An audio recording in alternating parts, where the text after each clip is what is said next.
उपस्थित अतिथिगण, ये हमारे लिए बड़े गर्व और बहुत हर्ष का अवसर है आज कि भारत के माननीय प्रधानमंत्री जी श्री नरेंद्र मोदी अब हमारे बीच उपस्थित हैं। प्रधानमंत्री के यहाँ आने में जो विलंब हुआ वो सिर्फ यहाँ की सिक्योरिटी प्रोसीजर्स पूरे होने के कारण था। मैं आशा करता हूँ कि इसके कारण आपको ज़्यादा असुविधा नहीं हुई होगी, लेकिन अब ये देर पूरी हो चुकी है और मैं आदरपूर्वक प्रधानमंत्री जी से निवेदन करता हूँ कि हम सबको संबोधित करें।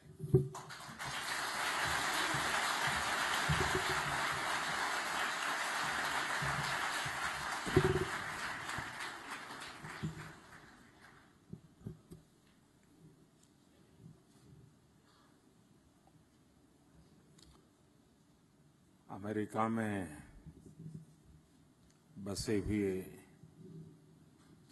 सभी मेरे परिवारजन,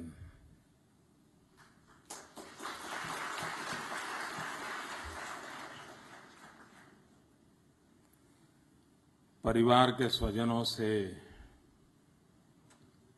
मिलने का जो आनंद होता है वो आनंद मैं जब जब आपसे मिलता हूं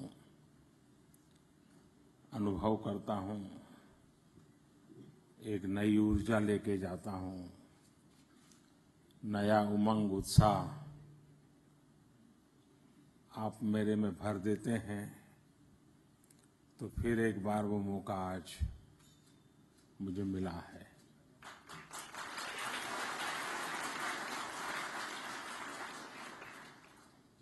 पिछले 20 साल में कई बार मुझे अमेरिका आने का अवसर मिला है। जब मुख्यमंत्री नहीं था, प्रधानमंत्री भी नहीं था, तो अमेरिका के करीब 30 स्टेट का मैंने भ्रमण किया था और हर बार किसी न किसी स्वरूप में यहां बसे हुए आप सब परिवारजनों से मिलने का मौका मिलता था।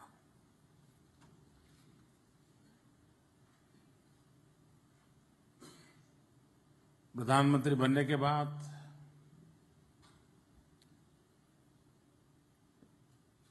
आप लोगों ने इतने बड़े बड़े समारोह ऑर्गेनाइज किए कि जिसकी गूंज आज भी दुनिया में सुनाई दे रही है।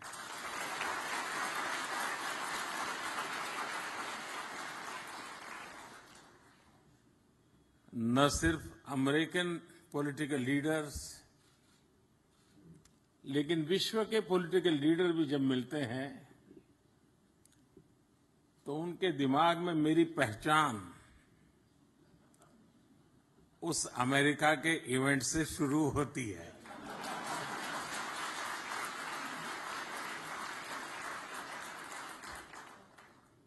तो ये सब आप ही लोगों का कमाल है, आप ही का पुरुषार्थ है। और मैं जानता हूं कि अमेरिका में रहते हुए इस प्रकार की चीजें ऑर्गेनाइज करने में कितनी मेहनत लगती है, कितनी बारीकियां देखनी पड़ती हैं, लेकिन उसके बावजूद भी आप इसको सफल बनाए हैं। इस बार की मेरी यात्रा में मैं ज्यादातर लोगों को नाराज करने वाला हूं, नाराज करके जाने वाला हूं, क्योंकि कई दबाव आ रहे थे, कई कार्यक्रमों के सुझाव आ रहे थे। आप लोगों का भी मन करता था बड़े कार्यक्रम करने के लिए, लेकिन मैंने कहा जरूर बड़े कार्यक्रम कभी न कभी करूंगा, लेकिन आज तो मैं उन लोगों को विशेष रूप से मिलकर के उनके दर्शन करना चाहता हूं जिन्होंने मेरे पिछले कार्यक्रमों के लिए भारी मेहनत की थी, बहुत मेहनत की थी।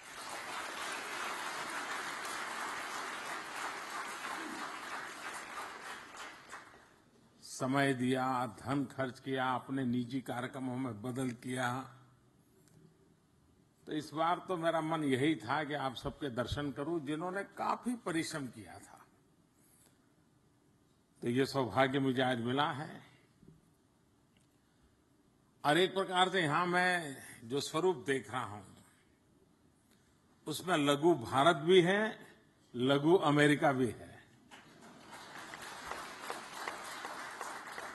भारत के करीब करीब सभी राज्यों के लोग यहां हैं और अमेरिका के भी सभी राज्यों के लोग यहां पर हैं।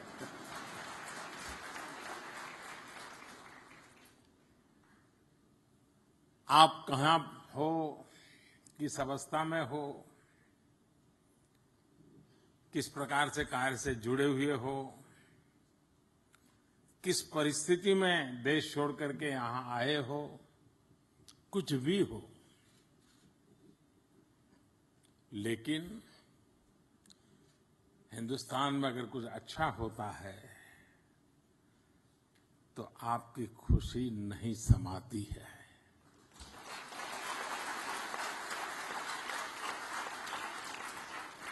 और हिंदुस्तान में अगर कुछ बुरा हो तो सबसे पहले आपकी नींद खराब होती है। ये इसलिए होता है कि आपका दिल हर पल चाहता है कि मेरा देश ऐसा कब बनेगा, मेरा देश आगे ऐसा कब बढ़ेगा।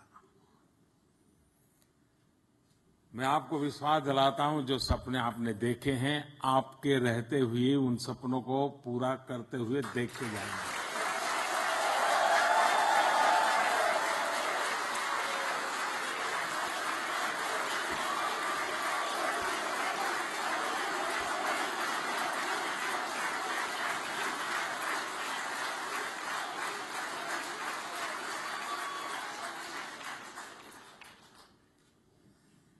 और उसका सीधा साधा कारण है, आप भी हिंदुस्तान में थे, आप भी अमेरिका में हैं, लेकिन आपकी शक्ति, आपका सामर्थ्य, वही हिंदुस्तानी हो आप। लेकिन सानुकूल वातावरण मिलते ही आप इतने फले फूले कि अमेरिका को भी फलने फूलने में आप बहुत बड़े सहायक बन गए।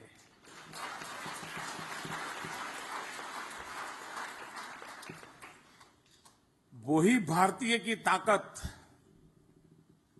सानुकूल वातावरण अमेरिका में मिला तो अमेरिका की भलाई के लिए भी और खुद की भलाई के लिए दोनों की विकास यात्रा बराबर बराबर चलती रही। आपके जैसा ही सामर्थ्य रखने वाले, आपके जैसी ही बुद्धि प्रतिभा रखने वाले 125 करोड़ हिंदुस्तानी हिंदुस्तान में बैठे हैं।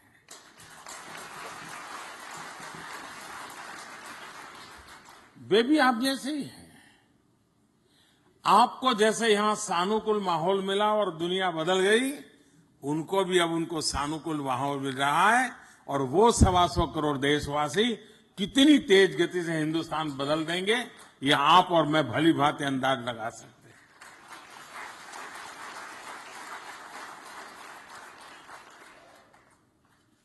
आज भारत में जो सबसे बड़ा परिवर्तन आया है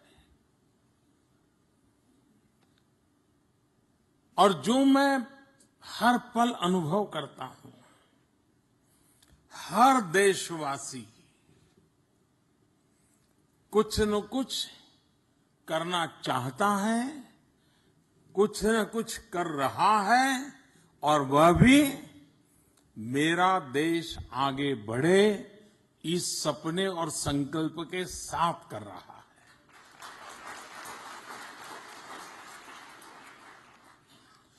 और जब 125 करोड़ देशवासियों का जज्बा कुछ कर गुजरने का इरादा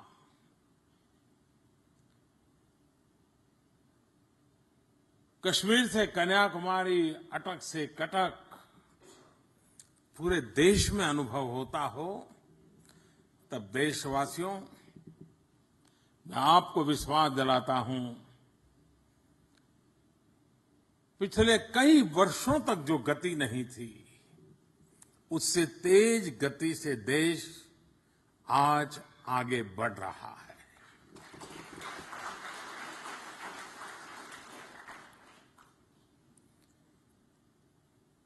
इन दिनों भारत में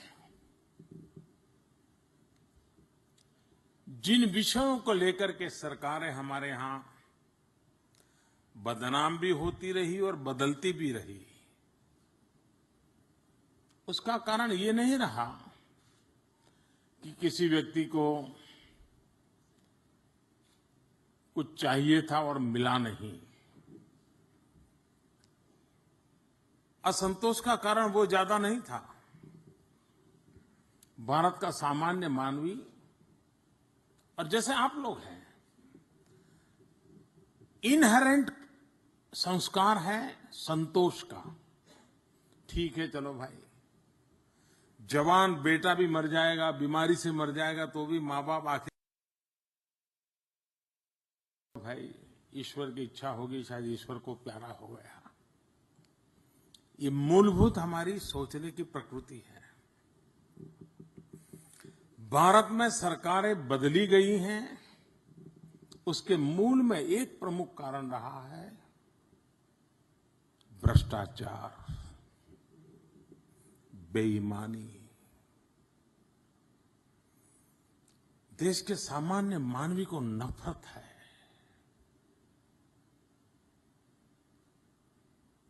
कि क्या मतलब है? मैं आज सर झुका करके बड़ी नम्रता से ये कहना चाहूंगा कि इस सरकार ने 3 साल में जो भी कार्यकाल किया बिताया है, अब तक इस सरकार पर एक भी दाग नहीं लगा है।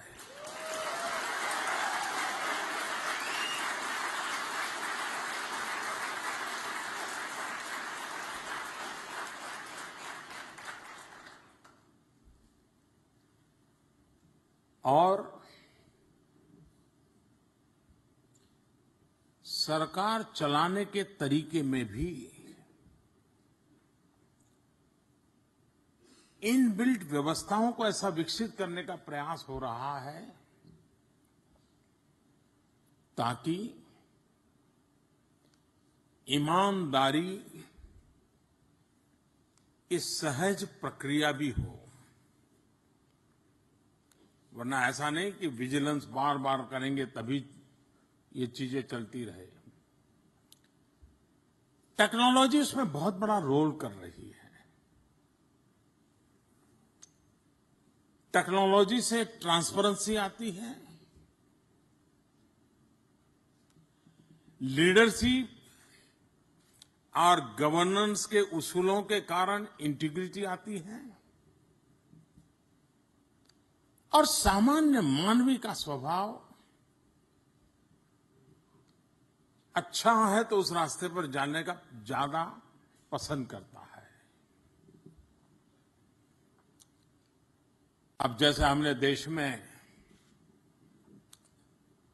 जो सामान्य मानवी को सरकारी खजाने से मिलने वाली बातें हैं, उसको टेक्नोलॉजी के माध्यम से डायरेक्ट बेनिफिट ट्रांसफर स्कीम में, डीबीटी स्कीम में कन्वर्ट किया। उसका परिणाम क्या आया? हमारे यहां गैस सिलेंडर घरों में देते हैं, तो अब जैसे भारत देश है, लोगों की आर्थिक स्थिति में सुधार लाना बहुत जरूरी है। तो जितना आर्थिक बोझ कम हो ताकि वो पैसे शिक्षा में लगा सके, हेल्थ में लगा सके, बच्चों के देखभाल में लगा सके, तो कुछ सब्सिडी वगैरह देते हैं, गरीबों पर खास ध्यान देते हैं। अब गैस सब्सिडी देते हैं। अब गैस सब्सिडी देते तो कानून तो एक होता है, गरीब से गरीब को भी सब्सिडी जाती है, अमीर से अमीर को घर को भी जाती है। अरबों खरबों रुपया कमाने वाले को भी सब्सिडी वाला गैस सिलेंडर मिलता है।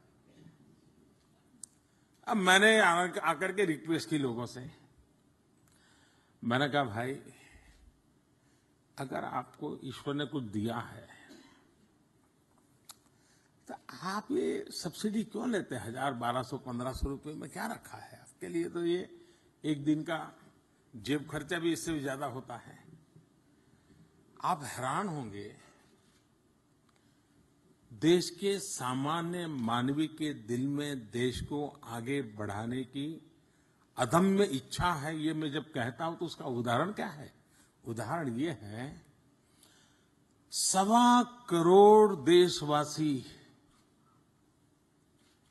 यानी कि 1.25 करोड़ परिवार, भारत में कुल 25 करोड़ परिवार है। 125 करोड़ परिवारों ने सामने से कह दिया, मोदी जी आपने कहा है आज से सब्सिडी नहीं लेंगे।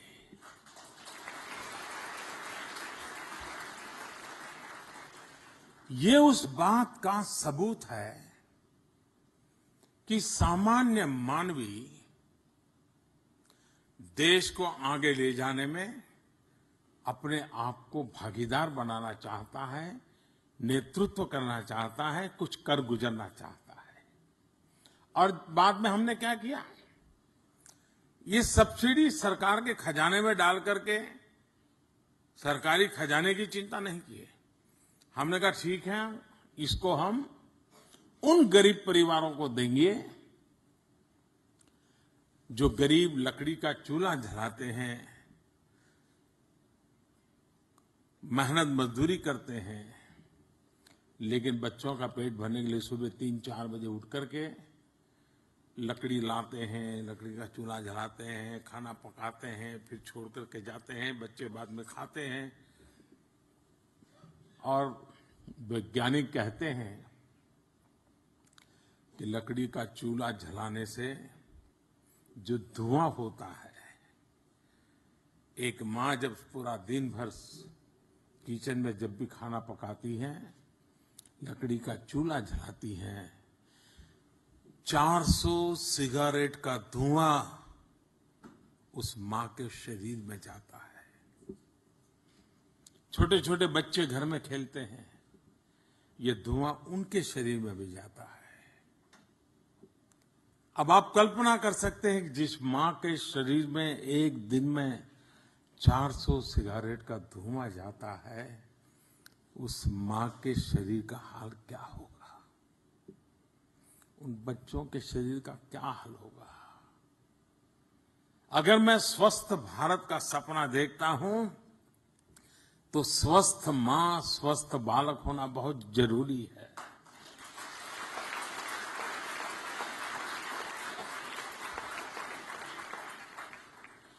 और इसलिए हमने बीड़ा उठाया और लोगों से कहा कि जो 1.25 करोड़ लोगों ने ये गैस सब्सिडी छोड़ी है, वो उन गरीब परिवारों को सिलेंडर हम दे देंगे और ये सब्सिडी गरीब के यहां ट्रांसफर कर देंगे। इतना ही नहीं, जिसने सब्सिडी छोड़ी थी उसको चिट्ठी भेजी कि आपने जो गैस सब्सिडी छोड़ी थी, गुजरात के फलाने गांव में आपने छोड़ी थी, लेकिन अब आसाम के फलाने जिले के फलाने गांव के फलाने गरीब को ये सब्सिडी ट्रांसफर कर दी गई।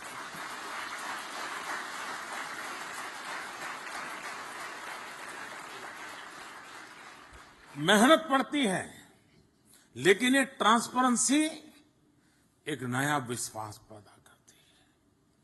आप जब हिंदुस्तान में थे तब आपने देखा होगा कि गैस का सिलेंडर पाने के लिए पता नहीं कितने कितने पापड़ बेलने पड़ते थे, नेताओं के घर चक्कर लगाने पड़ते थे कि गैस का कनेक्शन दे दीजिए। हमने बीड़ा उठाया है, आने वाले 3 वर्ष में 5 करोड़ गरीब परिवारों को गैस कनेक्शन देना, उसको लकड़ी के चूल्हे से मुक्त करना।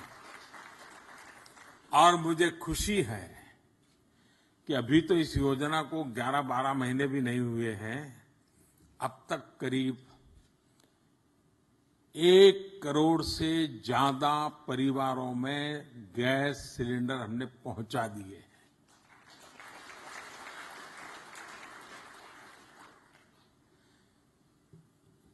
सब्सिडी देते थे, उसमें हमने बड़ा बदलाव किया। पहले जो बेचता था उसको सब्सिडी जाती थी, अब हमने वो बंद करके जो पाता है, जिसके घर सिलेंडर जाता है, उसके घर में ही सब्सिडी बैंक अकाउंट में चली जाती है। अब पहले हम पर आरोप लगता था कि मोदी इतने बैंक अकाउंट खोलने के पीछे लगे हो, क्योंकि मैंने अभियान चलाया था कि 6 महीने के भीतर भीतर देश में सब जगह पे बैंक अकाउंट खोलने हैं। 40% लोग थे जिनके बेचारों के बैंक अकाउंट खाते नहीं थे, बैंक में उनको कोई एंट्री नहीं थी। हमने खाते खोल दिए तो हम पे आरोप लगता था, खाते खोल दिए पैसे तो है नहीं, खाते तो खोल दिए पैसे है नहीं, खाते खोल दिए पैसे है नहीं। बहाना चाहिए कुछ न कुछ आरोप करने के लिए। लेकिन जब हमने डायरेक्ट बेनिफिट ट्रांसफर शुरू किया तो ये बैंक में सीधे पैसे, सरकारी जो सब्सिडी थी, जाने लगी। इसमें मजा ये आया, करीब 3 करोड़, आप हैरान हो जाएंगे जी, 3 करोड़ ऐसी सब्सिडी जाती थी कि जिसका सिलेंडर का मालिक ही कहीं की मिला नहीं हमको। कितने हजारों करोड़ रुपया हर वर्ष जाते होंगे, पता नहीं किसकी जेब में जाते होंगे।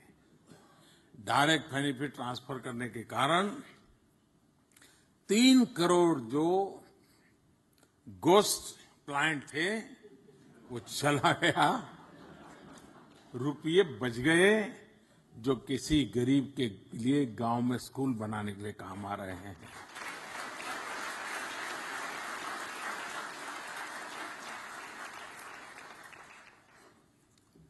टेक्नोलॉजी, ट्रांसपेरेंसी लाने में टेक्नोलॉजी कितना बड़ा रोल कर रही है।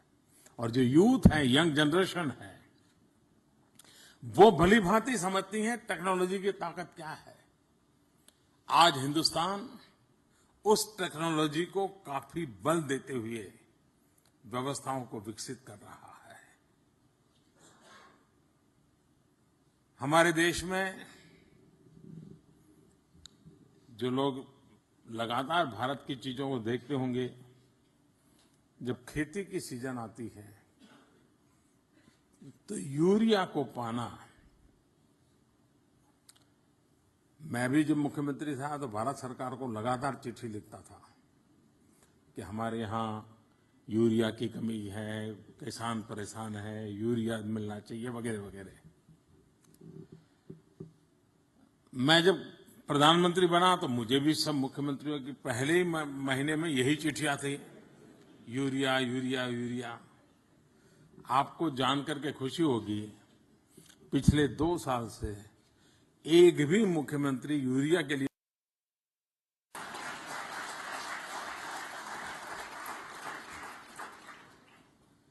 कहीं यूरिया की कमी नहीं है, कहीं यूरिया के लिए कतार नहीं। तो आप अपने देश में यूरिया के लिए रात रात लोग कतार लगाते थे, रात रात खुले में सोते थे ताकि सुबह दुकान खुलते ही यूरिया मिल जाए। ये दिन थे। लेकिन क्या हमने रातों रात यूरिया के कारखाने लगा दिए? नहीं। क्या रातों रात यूरिया का उत्पादन बढ़ा दिया? नहीं। सिंपल यूरिया का नीम कोटिंग किया।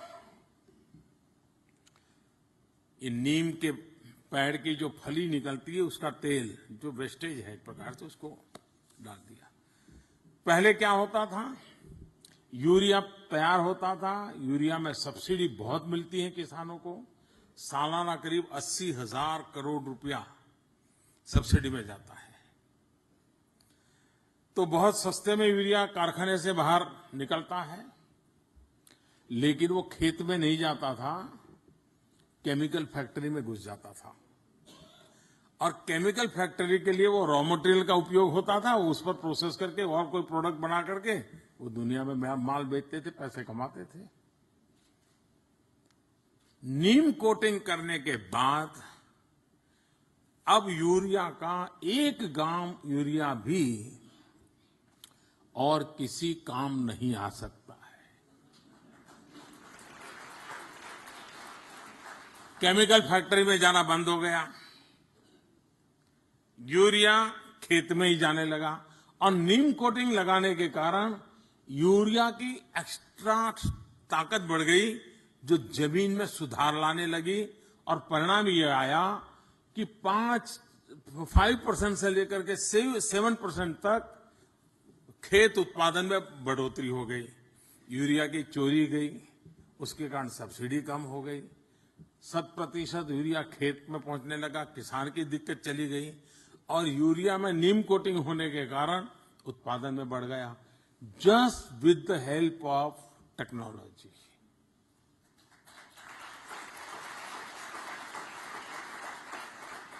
मैं अनेक ऐसे उदाहरण दे सकता हूं कि जिसमें भारत इन दिनों टेक्नोलॉजी के सहारे कई नए अचीवमेंट कर रहा है। स्पेस की दुनिया में भारत ने अपना नाम कमाया है। अभी 2 दिन पहले ही 31 नैनो सैटेलाइट एक साथ लॉन्च किए। पिछले महीने हम लोगों ने वर्ल्ड रिकॉर्ड किया, एक साथ 104 सैटेलाइट लॉन्च किए। दुनिया को अजूबा लगा कि ये भारत की क्या ताकत है कि एक साथ 104 सैटेलाइट लॉन्च कर रहे हैं। पिछले दिनों हिंदुस्तान ने एक सैटेलाइट लॉन्च किया है जिसके वजन की तुलना किलोग्राम में नहीं होते हैं, इतने हाथी के वजन का बराबर सैटेलाइट को छोड़ा गया। यानी एलिफेंट के वेट के साथ हमारे सैटेलाइट के वेट की तुलना हो रही है। कहने का तात्पर्य यह है कि देश आधुनिक भारत के सपनों को पूरा करने के लिए एक technology driven governance, technology driven society, technology driven development, इन सारी बातों पर एक नए सिरे से बल दिया जा रहा है। और उसके सुखद परिणाम आज बहुत तेज गति से नजर आ रहे हैं। हमारे देश में ऐसा नहीं है कि कुछ काम होते नहीं थे, काम तो होते थे। आखिर सरकारें बनती हैं कुछ न कुछ करने के लिए, और कोई सरकार नहीं चाहती है कि वो अपने कार्यकाल को खराब करके जाए और चुनाव हार जाए, कोई नहीं चाहते हैं। लेकिन काम होना वो एक बात है, लेकिन देश की आवश्यकता अपेक्षाओं के अनुरूप तेज गति से सही दिशा में परिणामकारी काम होना, उसमें बहुत बड़ा फर्क होता है।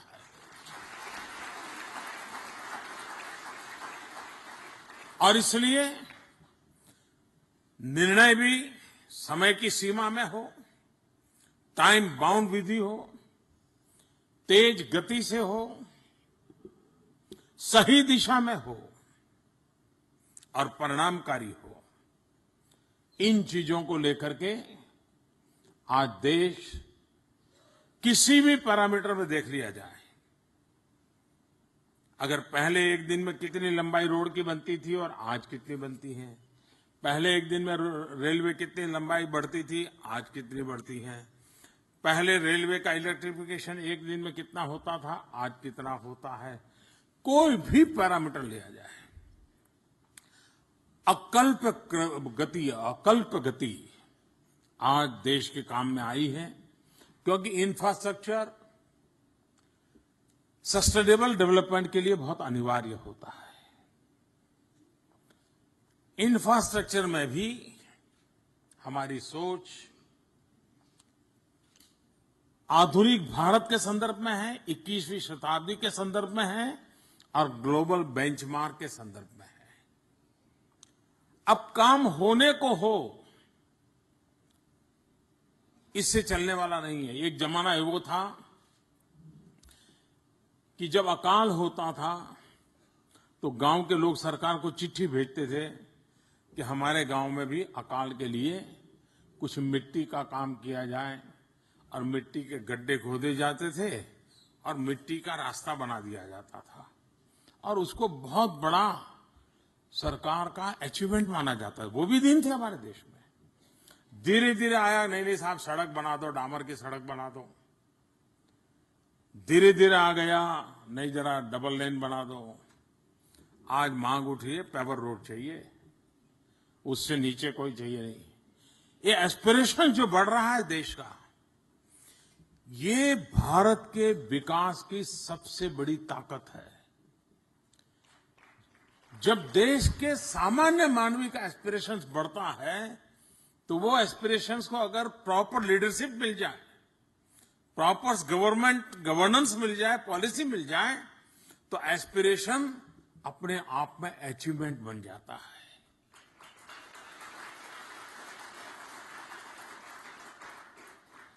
जनता जनार्दन के एस्पिरेशंस को अचीवमेंट में कन्वर्ट करने की दिशा में हम नीतियों को निर्धारित करते हैं, हम गति तय करते हैं, प्रायोरिटी तय करते हैं और जी जान से जोर लगाते हैं, परिणाम मिलने लगा है।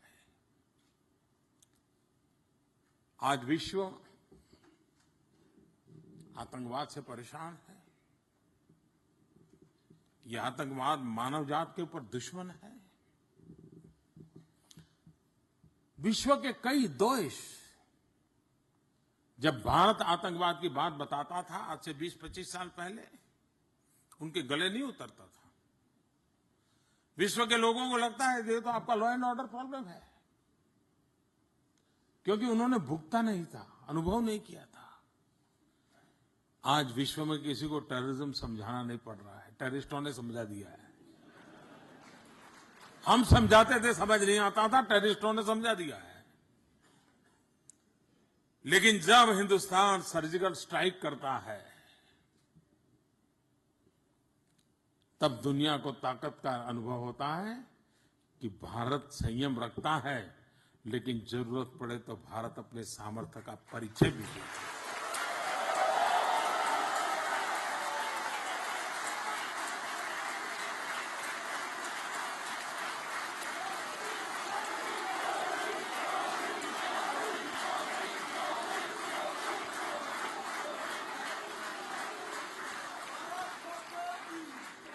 हम विश्व के कानूनों से बंधे हुए हैं, क्योंकि वो हमारे संस्कार है, हमारा स्वभाव है।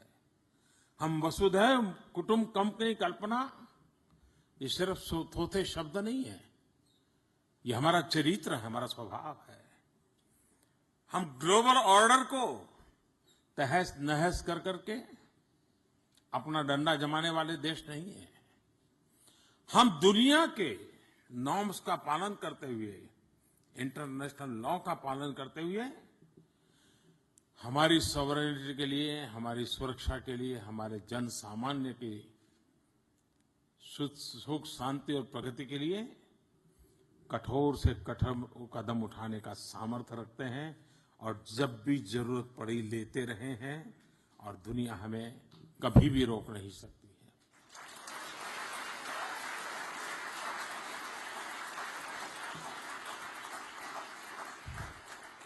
सर्जिकल स्ट्राइक एक ऐसी घटना थी, अगर दुनिया चाहती तो भारत के बाल नोच लेती, हमें कटघरे में खड़ी कर देती। विश्व हमारा जवाब मांगता, दुनिया में हमारी आलोचना होती। लेकिन पहली बार आप सबने अनुभव किया होगा, भारत के सर्जिकल स्ट्राइक के इतने बड़े कदम को विश्व में से किसी ने भी एक सवाल नहीं उठाया।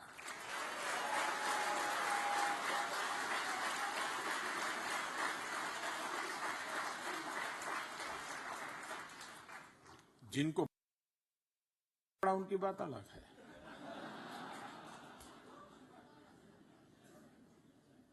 और इसलिए कि हम दुनिया को यह समझाने में सफल हुए हैं कि आतंकवाद का वो कौन सा रूप है जो भारत के सामान्य जीवन को तबाह कर रहा है, हम विश्व को समझाने में सफल हुए हैं। 21वीं सदी का हिंदुस्तान बनाने की दिशा में भारत अनेक आर्थिक क्षेत्र में उदारतापूर्वक अपनी नीतियों को आगे बढ़ा रहा है। देश सिर्फ रुपयों से ही आगे बढ़ता है ऐसा नहीं है। उसकी सबसे बड़ी ताकत होती है उसका ह्यूमन रिसोर्स, उसकी सबसे बड़ी ताकत होती है उसकी प्राकृतिक संपदा। जिस देश के पास 800 मिलियन 35 साल से कम उम्र के नौजवान हो, जो देश जवान हो, उसके सपने भी जवान होते हैं, उसका सामर्थ्य में भी जवानी होती है।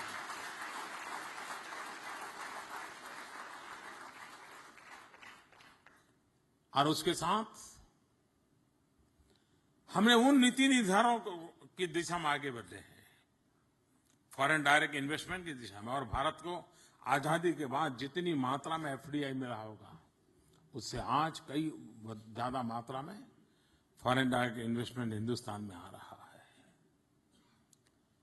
भारत को दुनिया की क्रेडिट रेटिंग एजेंसी हो, भारत को एक चमकते हुए सितारे के रूप में, चाहे वर्ल्ड बैंक हो, IMF हो, हर कोई, दुनिया की सब एजेंसी उसको, भारत के सामर्थ्य को स्वीकार करती है। विश्व भी भारत को अपना एक इन्वेस्टमेंट डेस्टिनेशन के रूप में टॉप पर देख रहा है। तो ये स्थिति का निर्माण हुआ है। लेकिन इन सब के साथ भी इनोवेशन, टेक्नोलॉजी, टैलेंट, इसकी अहमियत बहुत होती है। विश्व में फैले हुए भारतीय समुदाय के पास ये सामर्थ्य है, उसे एक्सपोजर मिला हुआ है, उसने कुछ न कुछ अपने जीवन में हासिल भी किया है। ये भारत का बुद्धि धन, भारत का ये अनुभव धन जो आज विश्व में फैला हुआ है, मैं उनको भी निमंत्रित देता हूं कि आपके पास जो सामर्थ्य है, जो अनुभव है, उसको अगर आपको लगता है कहीं हिंदुस्तान में काम आ सकता है, जिस देश ने आपको बड़ा बनाया, उस मिट्टी के कर्ज चुकाने की दिशा में अगर आपको लगता है, तो शायद इससे उत्तम अवसर कभी नहीं आएगा।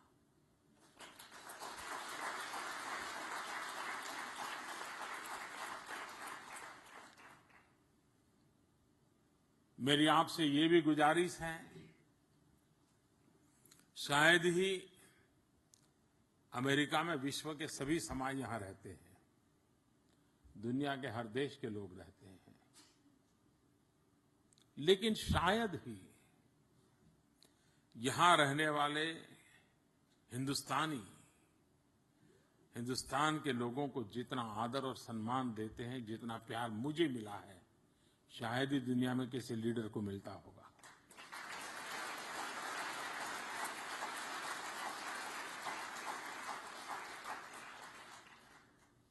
लेकिन कभी कभी लगता है कि इस पीढ़ी के बाद क्या, जो इस पीढ़ी के अंदर जज्बा है, वो आने वाली पीढ़ियों में भी बना रहेगा क्या? और उसके लिए भारत के साथ आपका ब्रिज बना रहना बहुत जरूरी है। आपकी नई पीढ़ी भारत से जुड़ी रहे, इसके लिए आपका निरंतर प्रयास होना बहुत आवश्यक है।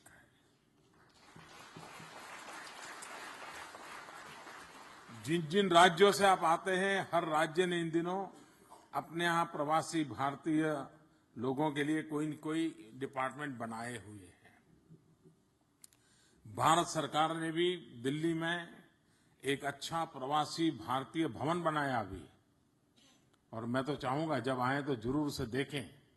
उसमें रहने की व्यवस्था भी है, वो सुविधाएं आप ही के लिए हैं।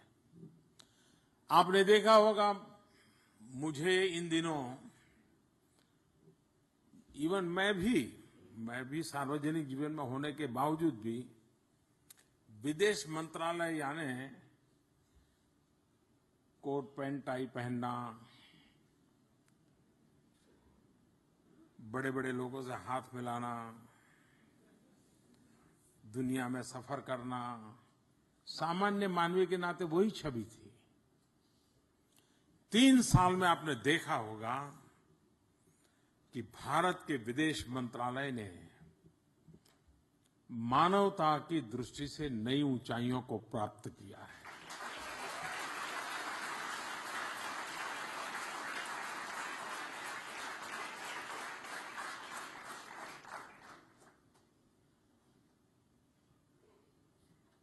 अस्सी हजार से ज्यादा हिंदुस्तानी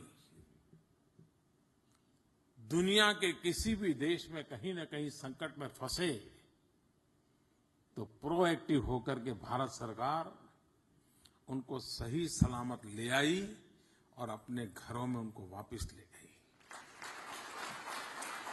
80,000 ये छोटी संख्या नहीं है। आज से 20 साल पहले किसी भी देश में आप जितने सुख चैन की जिंदगी जीते थे, गत 20 साल में जो बदलाव आया है, हर पल विदेश में रहते हुए भारतीय को रहता है यार कुछ होगा एक हो। आज उसको 3 साल से चैन है, कुछ भी हो जाए हमारी एम्बेसी यहां है, रास्ता खोजिए।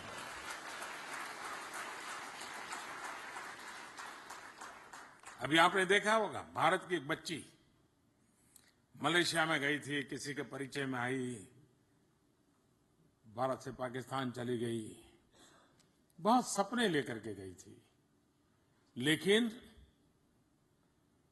वहां की उसकी जिंदगी बर्बाद हो गई। मुसलमान बच्ची थी, उसको लगा पाकिस्तान जाऊंगी मेरी जिंदगी बहुत खुश हो जाएगी, फंस गई। तब उसने मन में तय किया कि मैं मौका देखते ही पाकिस्तान के अंदर जो हिंदुस्तान की एम्बेसी है वहां पहुंच जाऊंगी, मेरी जिंदगी सुरक्षित हो जाएगी। और उसने कैसे भी करके हिंदुस्तान की एम्बेसी के पहुंची, आज वो भारत लौट करके आई और हमारी सुषमा जी उसको ले गई।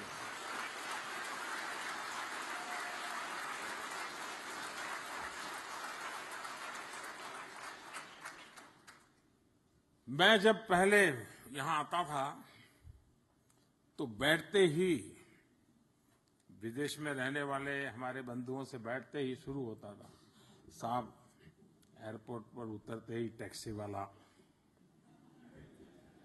साहब उतरते ही कस्टम वाला, साहब जाते ही गंदगी, यही सुनता था मैं। साहब पता नहीं, मन नहीं करता, यही सुनता था। आज मेरे लिए खुशी की बात है, विदेशों से जितनी चिट्ठियां आती हैं उसमें अधिकतम चिट्ठियां उस देश के एम्बेसी में जो बदलाव आया है, एम्बेसी जो प्रो पीपल हुई है, भारतीयों की वहां दरकार की जाती है, जो माहौल बदला है, उसकी तारीफ की चिट्ठियां ही चिट्ठियां मुझे मिलती रहती हैं।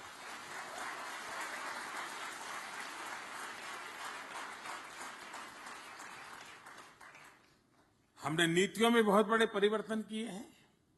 अब आपको मालूम है, आपने जब पासपोर्ट लिया होगा, कितने पापड़ बेल करके पासपोर्ट लिया होगा। आज हर पोस्ट ऑफिस में पासपोर्ट के सेंटर खोले जा रहे हैं, और जो पासपोर्ट 6-6 महीने तक बड़ी मुश्किल से मिलता था, आज 15 दिन में पासपोर्ट मिल जाता है।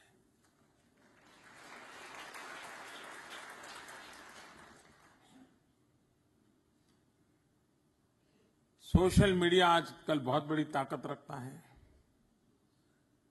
मैं भी सोशल मीडिया से काफी जुड़ा हुआ हूं। आप लोग भी नरेंद्र मोदी ऐप बराबर देखते रहते होंगे, नहीं देखते होंगे तो डाउनलोड कर लीजिए।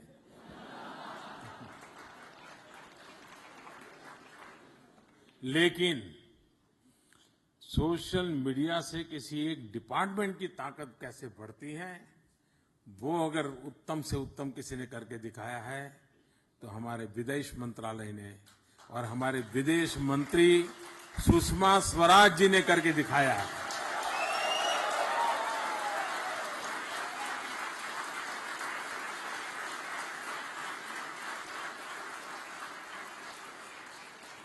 भारत में हर व्यक्ति नोट करता है, जो विदेश मंत्रालय कोट पैंट टाई तक ही सीमित था, आज वो विदेश मंत्रालय हिंदुस्तान के गरीब से गरीब के साथ जुड़ गया है। ये पहली बार देश में हुआ है। विदेश मंत्रालय रात को 2 बजे भी किसी पीड़ित ने दुनिया के किसी देश में ट्वीट किया हो, 15 मिनट में सुषमा जी का ट्वीट पे जवाब जाता है। 24 घंटे में सरकार एक्शन लेती है और परिणाम लाके रहते हैं। ये है गुड गवर्नेंस, ये है प्रो पीपल गवर्नेंस, ये है एक सेंटिमेंट। तो दोस्तों, आप लोगों ने जो जिम्मा दिया है उसको पूरा करने का भरपूर प्रयास कर रहे हैं। 3 साल बेमिसाल रहे हैं और आने वाला हर पल देश को नई ऊंचाइयों पर ले जाने के लिए खपाते रहेंगे। आपका साथ और सहयोग मिला है, आप इतनी बड़ी मात्रा में आए, मैं फिर एक बार आपका आभार व्यक्त करता हूं। मुझे बताया गया है कि बाद में फोटो सेशन होने वाला है,